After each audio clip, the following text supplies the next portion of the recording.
Oke, kita lanjut lagi ke bagian dinamika rotasi. Nah, kalau di sekolah biasanya sih ini dibahas di kesetimbangan benda tegar. Jadi masuk dinamika rotasinya, kesetimbangannya sama titik berat. Tapi ini sengaja saya pisah, untuk dinamika rotasi saya buat sendiri, terus kesetimbangan dan titik berat saya buat sendiri nanti. Dinamika rotasi berarti ada rotasi, hampir mirip dengan gerak melingkar ya. Dia kalau gerak melingkar kan berputar terhadap satu poros kan, memutari sesuatu. Nah, rotasi ini bertumbuh pada sesuatu gitu. Jadi bendanya berputar tapi bertumbuh pada sesuatu. Jadi nanti mirip juga dengan gerak melingkar, input juga di sana ada gerak melingkarnya juga bisa jadi. Nah, dinamika rotasi ini ada beberapa yang bakal kita bahas, nanti ada 4. Saya buat 4 aja. Itu tentang momen. Yang pertama momen gaya, kemudian momen inersia, terus ada momentum sudut, nah yang terakhir energi kinetiknya. Itu jadi ada 4 konsep ya.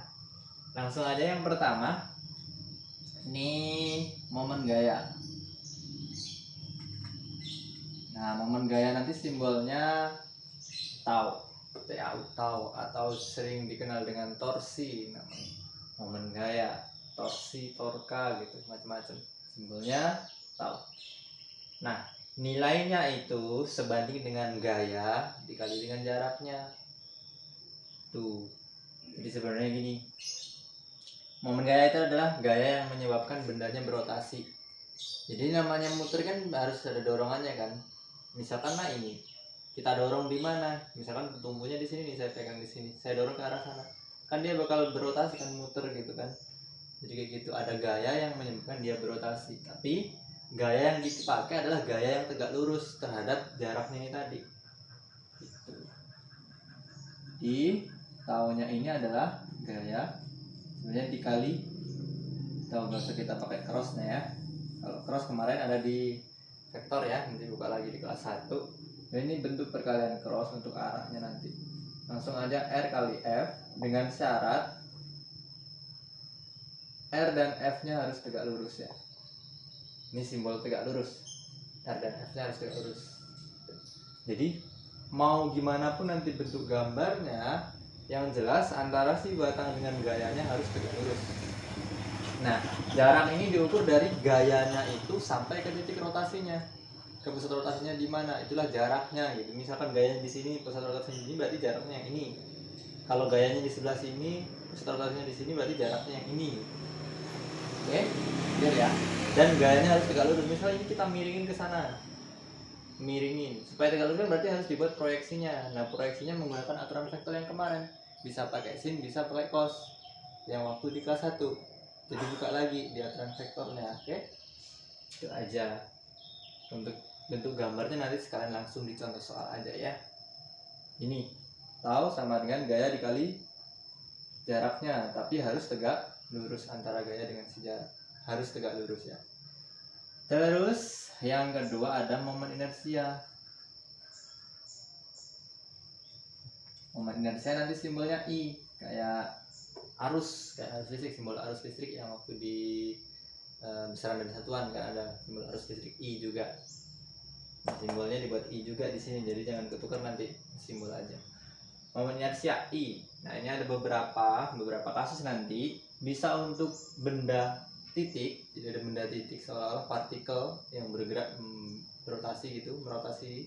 Terus bisa juga nanti benda-benda khusus. Contohnya benda-benda khusus nanti ada silinder pejal, silinder berongga yang bentuknya beraturan atau simetris, nanti beberapa ada konstantanya. Kemudian ada teorema sumbu paralelnya juga. Ini kita buat dulu ya. Yang pertama ini ada si benda titik.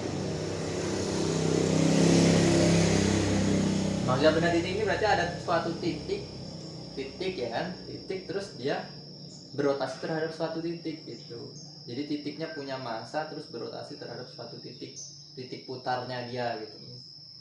Nih inersianya nanti jumlah dari massa dikali jaraknya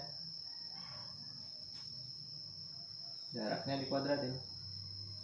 Nah, jaraknya juga harus tegak lurus lagi ya, jaraknya tegak lurus juga. R tegak lurus terhadap pusat rotasinya. pusat rotasi. Jadi misal sumbu rotasinya kayak gini nih, dia ada masa titiknya di sebelah sini.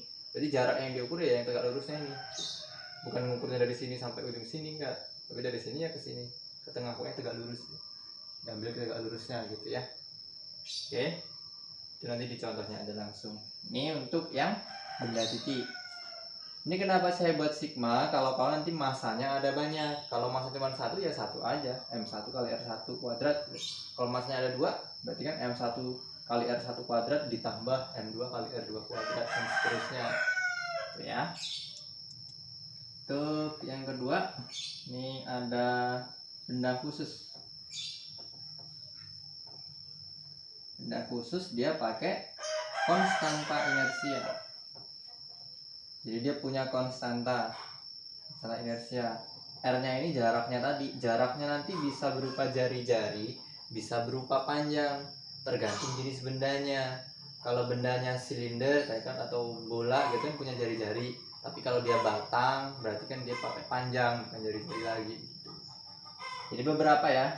Nanti ada ini kita kasih kerangka konstanta inersianya.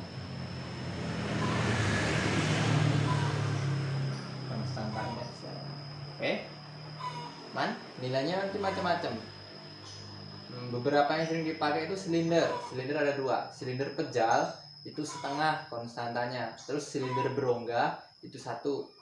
Terus ada bola pejal. Bola pejal itu 2/5. Kalau bola berongga 2/3.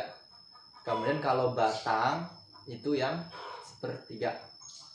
Oke, 1/3. Tapi bisa juga 1/12 kalau dia diputar di ujung. Jadi nanti yang saya sebutin tadi sebelum sumbunya itu diputar pada pusat sumbunya. Jadi kalau silinder nih, jadi kayak lingkaran gitu kan, jadi pusatnya gitu, dia muternya terhadap itunya gitu. Kira pada gitu kan. Kalau bola ya di pusatnya juga terhadap pusat yang saya sebutin. Nah terakhir kalau seandainya dia nggak diputar pada pusat, itu pakai teorema sumbu paralel.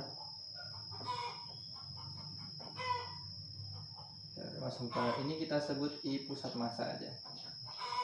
Ini teorema sumbu paralel, I-nya jadi I paralel ya. Inersia pusat massa ditambah massa dikali jarak kuadrat. Maksudnya gimana?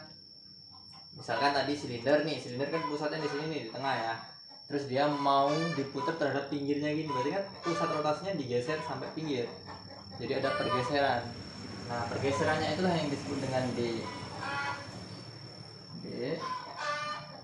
Jarak pusat rotasi baru terhadap pusat massa.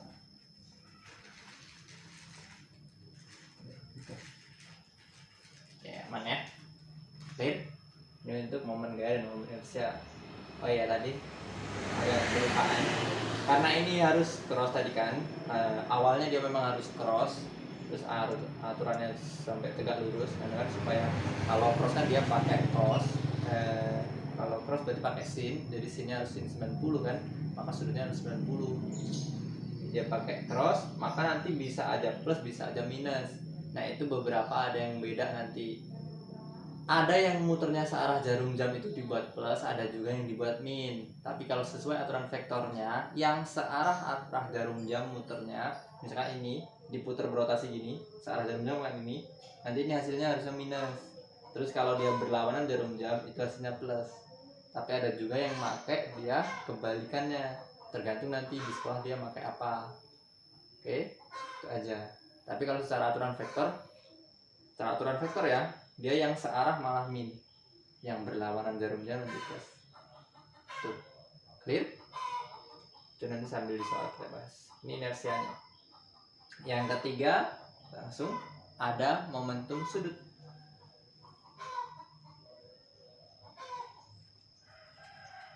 Momentum sudut nanti simbolnya L. L kapital, momentum sudut. Nah ini mirip-mirip dengan momentum linier yang ada di kelas 1 juga kan. Tapi di kelas 1 semester 2 masih ingat. Momentum linier. Momentum linier ini. Momentum sudut. Momentum linearnya yang simbolnya P kecil yang ada di kelas 1. momentum sudut simbolnya R. Ini digraf rotasi. Nah, momentum sudut ini dihitung berdasarkan inersianya dikali kecepatan sudutnya. Jadi omega itu kecepatan sudut, itu ada di gerak melingkar di kelas 1, simbolnya omega. Simbol omega juga ini. Oke, ini inersianya, tergantung dari inersianya. Tapi biasanya sih kalau untuk momentum sudut dia menggunakan benda-benda khusus biasanya. Tuh. Terus ada juga kekekalan momentum sudut. Jadi mirip juga kayak di momentum ada kekekalan momentum atau momentum tetap. Momentum akhir setelah tumbukan sama dengan momentum awal sebelum tumbukan gitu kan. Nah, yang ini juga bisa sama gitu. Momentum akhir sama dengan momentum awal. Sama. Contohnya digunakan si penari balet. Jadi dia misalkan supaya pengen muter cepet kan tangannya didekepin gitu kan.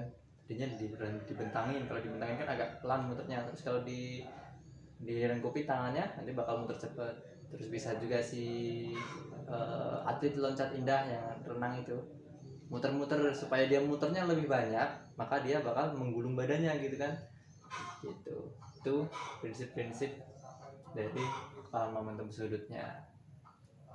Oke, ada 2. Ini bisa diotak-atik, bentuknya nanti bakal berubah-ubah lagi. Aman ya. Nanti ini juga bisa berhubungan dengan si momentum linear juga. Diotak-atik aja. Terakhir ada energi kinetik. Energi kinetik simbolnya sama EK. EK aja. Kalau energi kinetik rotasi berarti nanti EK tambahin R gitu aja, EK R. Energi kinetik rotasi.